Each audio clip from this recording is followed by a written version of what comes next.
So the attorneys are already making some statements right now, some introductions. The judge is on the bench as well. That's Scott McAfee, who I will remind you is up for re-election in Georgia in 4 months' time. Newt Gingrich joins us now. Newt, listen, you used to live in Marietta, Georgia, representing Cobb County, just north of Fulton County. What did you think of Fani Willis and her presentation yesterday and what the judge allowed to happen and not happen? You know, there's an old saying that a lawyer who represents themselves has a fool for a client. She should never have taken the seat like that. And if she was going to be up there, she should have been relatively meek, relatively compliant. Remember, this is not a jury trial. This is all about that judge. And I don't think she earned any points by being as aggressive and as angry. Calista and I were listening at one point yesterday afternoon on the way home, and the level of her anger just came through with extraordinary clarity. So we'll see what happens today. You know, this is also, though, a reminder that the people who have taken on Trump, whether it's the New York prosecutors or Washington or Atlanta, they're all basically not very competent people, because a really responsible, competent district attorney wouldn't take these cases. So you end up with strange people doing strange things, but using the power of the law to have an impact much greater than their personality.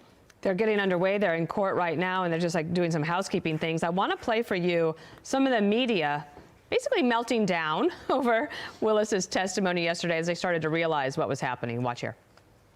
This is epic. This is monumental. It's a huge deal. I can't overstate it. It was obviously a tough day for Fani Willis. She came in a little bit hot and emotional. The only person who really benefited here was Donald Trump and the other defendants. What's mind-blowing is that these searing, probing questions into the personal life of Trump's prosecutor could possibly sink that case. If he, in fact, disqualifies her from this case, Lester, then her entire office is removed from the case.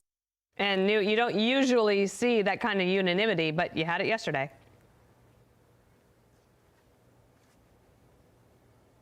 You know,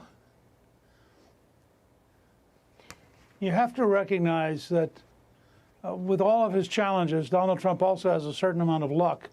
And having Fani Willis as an alternative probably cinches South Carolina. He was going to win anyway. But this has got to make it, this is an absurdity.